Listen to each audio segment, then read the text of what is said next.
안녕하세요. 내분비내과 전문의 김민석입니다. 매년 우리나라에서만 약 2만 명의 환자가 당뇨와 그 합병증으로 생명을 잃습니다. 그리고 그중 대부분이 적절한 식이요법만 지켰다면 피할 수 있었던 비극적인 죽음입니다. 한 분은 당뇨성 족부괴사로 발 절단 후 폐혈증, 또 한 분은 당뇨성 신장병으로 투석, 마지막 한 분은 뇌졸중으로 갑자기 쓰러지셨습니다. 그들이 공통적으로 했던 말씀이 있습니다. 의사 선생님, 제가 그렇게 위험한 줄 몰랐습니다. 오늘 이 영상을 보고 계신 여러분, 특히 70대 어르신들께 간곡히 부탁드립니다. 당신의 식탁이 천천히 당신을 죽음으로 이끌고 있을 수 있습니다. 제가 병원에서 매일 보는 참혹한 현실을 여러분은 직접 보지 못합니다. 당뇨 합병증으로 시력을 잃고 신장이 망가지고 발이 썩어 들어가는 환자들의 고통을, 당뇨는 서서히 여러분의 모든 장기를 망가뜨립니다. 혈관을 파괴하고 신경을 손상시키며 면역 체계까지 무너뜨립니다. 그리고 가장 끔찍한 사실은 이 모든 것이 여러분이 매일 드시는 식사에서 시작된다는 것입니다. 이제 곧 제가 말씀드릴 절대 하면 안 되는 최악의 식습관 5가지를 주의 깊게 들어주십시오. 이 정보는 문자 그대로 여러분의 생명을 구할 수 있습니다. 지금 구독과 좋아요 버튼을 눌러주세요. 그리고 주변에도 이 영상을 꼭 공유해 주세요. 여러분의 남은 인생을 건강하게 살 것인지 아니면 당뇨의 고통 속에서 보낼 것인지는 오늘 이후의 선택에 달려 있습니다. 국민건강보험공단의 최근 통계를 보면 우리나라 70대 인구의 약 30%가 당뇨병을 가지고 있습니다. 그리고 더 놀라운 사실은 70대 당뇨 환자의 약 65%가 이미 심각한 합병증을 경험하고 있다는 것입니다. 왜 70대는 특히 당뇨병에 취약할까요? 첫째, 70대가 되면 인슐린 분비량이 젊었을 때의 약 50% 수준으로 감소합니다. 우리 몸의 혈당 조절 능력이 자연스럽게 저하되는 것이죠. 둘째, 근육량이 줄어들면서 인슐린 저항성이 증가합니다. 근육은 혈당을 소비하는 주요 조직인데 근육이 줄면 혈당이 쌓이기 쉬워집니다. 셋째, 70대는 젊은 시절부터 누적된 잘못된 식습관의 영향이 폭발적으로 나타나는 시기입니다. 수십 년간의 잘못된 식습관이 이제 여러분의 건강에 청구서를 보내고 있는 것입니다. 넷째, 다른 만성질환과 복용하는 약물들이 당뇨를 더 악화시킬 수 있습니다. 특히 고혈압약, 스테로이드 계열 약물은 혈당을 상승시킬 수 있습니다. 마지막으로 70대는 면역력이 약화되어 당뇨로 인한 감염과 염증이 더 쉽게 발생하고 더 심각한 결과로 이어질 수 있습니다. 제 진료실에 찾아오시는 70대 환자분들 중 많은 분들이 이런 말씀을 하십니다. 선생님, 저는 지금까지 잘 살아왔는데 이제 와서 음식 가지고 뭘 어쩌라는 건가요? 정말 이해합니다. 수십 년간 유지해온 식습관을 바꾸는 것은 결코 쉽지 않습니다. 그러나 식습관을 바꿔 합병증을 극복한 78세 박할머니의 말씀을 전해드리고 싶습니다. 처음엔 못 먹어서 죽는 줄 알았어요. 그런데 이제는 그런 음식 보면 저건 독이다 생각하니까 안 당기더라고요. 덕분에 손주 결혼식도 볼 수 있게 됐습니다. 여러분, 지금 보시고 계신 이 영상은 단순한 건강 정보가 아닙니다. 여러분의 생명과 직결된 내용입니다. 특히 70대 이상이시라면 이어지는 내용을 가족에게도 꼭 공유해 주세요. 70대가 절대 하면 안 되는 최악의 식습관 5가지 중 첫 번째는 백미 위주의 식사입니다. 밥은 우리의 주식인데 어떻게 안 먹어? 하시죠. 하지만 백미는 당뇨 환자에게 독약과 같습니다. 백미 한 공기는 설탕 약 8스푼과 같은 양의 혈당 상승을 일으킵니다. 특히 70대의 약해진 췌장은 이런 급격한 혈당 상승에 대응하지 못합니다. 제 환자 중 김할아버지는 매 끼니 백미 2공기를 드셨는데 인슐린 치료에도 불구하고 당화혈색소가 10%를 넘었습니다. 백미를 현미와 잡곡으로 바꾸고 양을 줄인 후에야 7%대로 내려왔습니다. 두 번째 습관으로 과일즙과 과일 주스 마시기입니다. 과일은 건강에 좋으니까 하며 과일즙과 주스를 드시는 분들이 많습니다.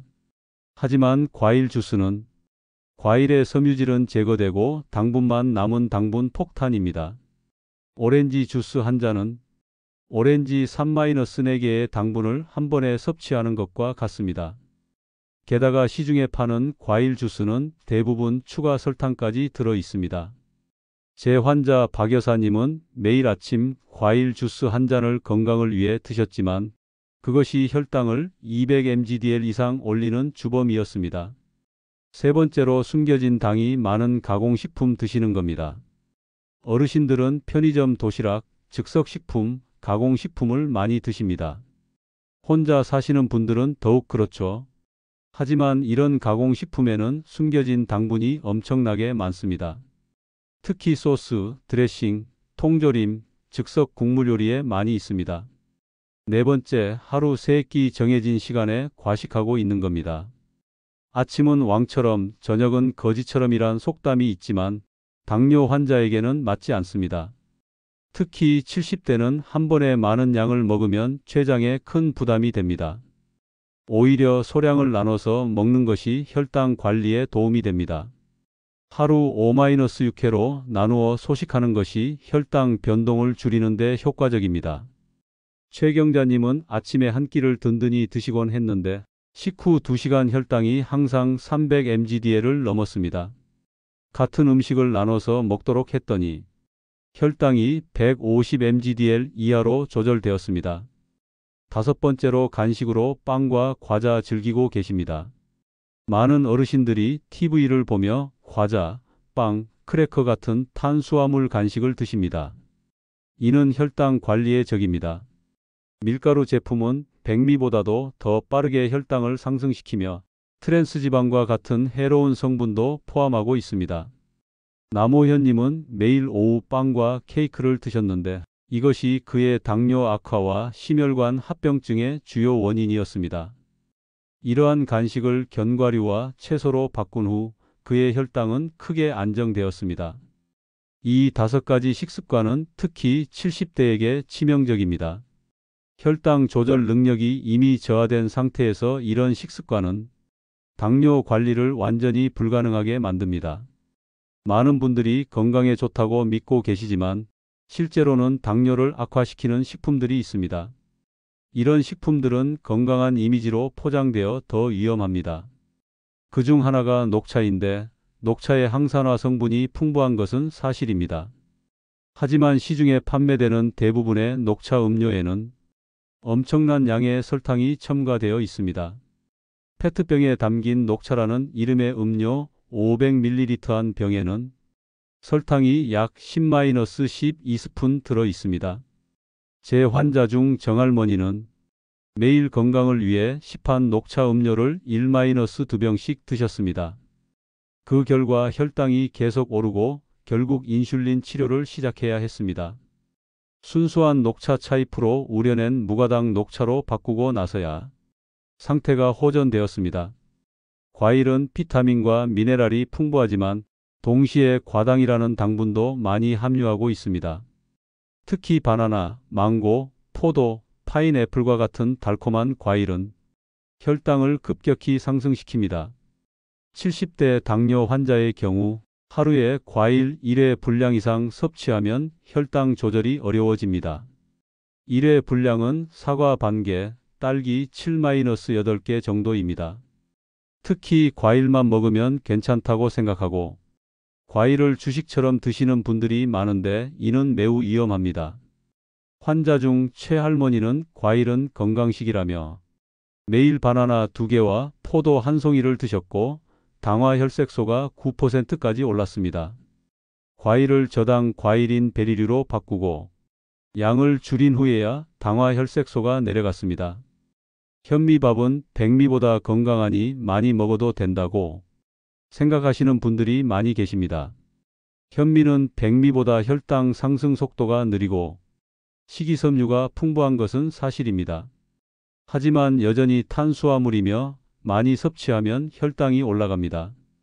많은 당뇨 환자들이 현미니까 괜찮겠지 하며 오히려 백미보다 더 많은 양을 드시는 경우가 있습니다. 이는 매우 위험한 착각입니다.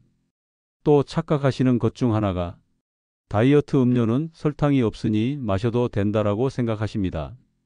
무설탕, 다이어트, 제로 칼로리라는 라벨이 붙은 음료수는 실제로 설탕 대신 인공감미료를 사용합니다. 인공감미료는 혈당을 직접 올리지는 않지만 인슐린 분비와 장내 미생물에 영향을 미쳐 장기적으로 당뇨를 악화시킬 수 있습니다. 특히 70대의 경우 인공감미료가 인슐린 감수성을 더욱 저하시킬 수 있습니다. 또한 달콤한 맛에 대한 욕구를 계속 자극해 다른 당분 섭취로 이어질 수 있습니다. 견과류는 슈퍼푸드니 많이 먹어도 된다고 생각하실 겁니다.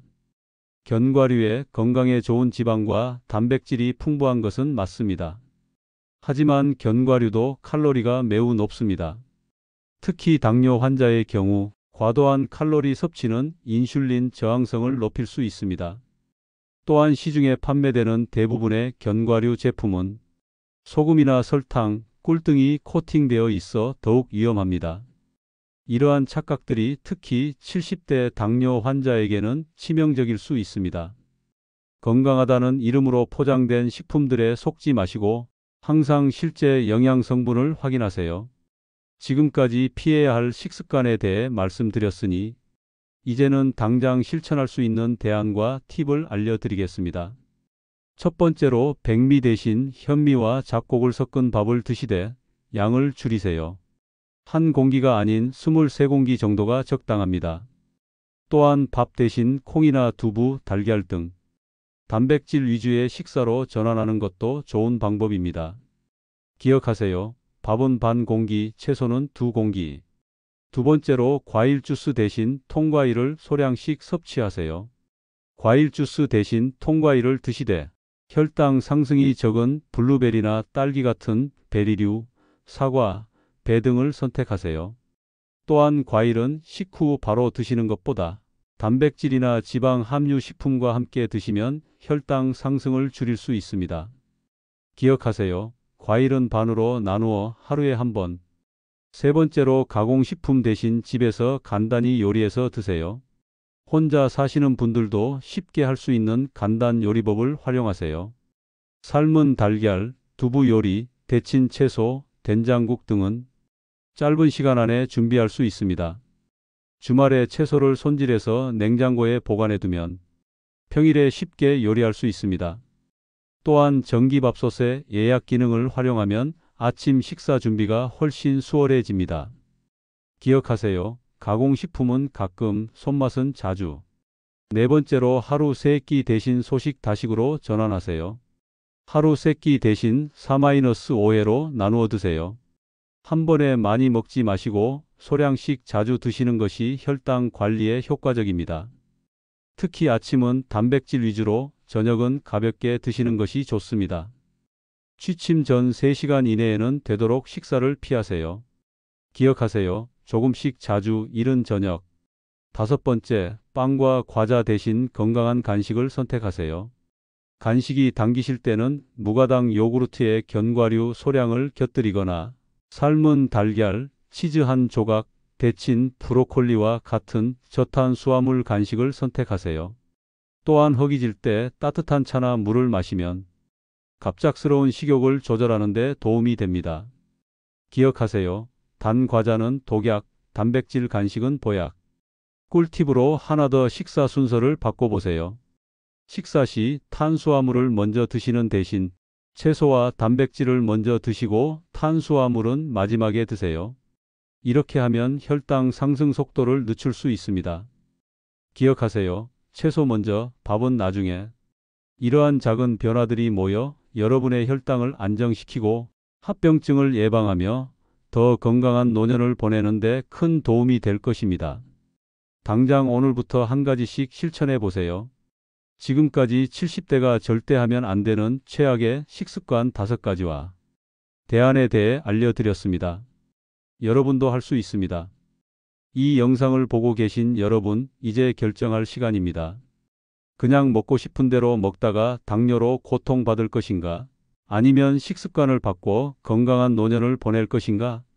70대라고 해서 평생 먹어온 식습관이라고 해서 이미 늦었다고 생각하지 마세요. 지금이라도 바꾸면 놀라운 변화가 일어날 수 있습니다. 오늘 배운 내용을 정리하자면 백미 대신 잡곡밥을 적게, 과일 주스 대신 통과일을 소량만, 가공식품 대신 직접 요리해서 먹기, 소식에서 다식으로 혈당 안정화, 건강한 단백질 간식 선택하기. 당뇨는 통제할 수 있는 질병입니다. 여러분의 선택이 여러분의 미래를 결정합니다. 이 영상이 도움이 되셨다면 꼭 좋아요와 구독 버튼을 눌러주시고 당뇨가 있거나 위험이 있는 주변의 어르신들에게 공유해 주세요. 여러분의 작은 행동이 누군가의 생명을 구할 수 있습니다. 구독과 알림 설정을 통해 놓치지 마세요. 여러분의 건강한 노년을 응원합니다.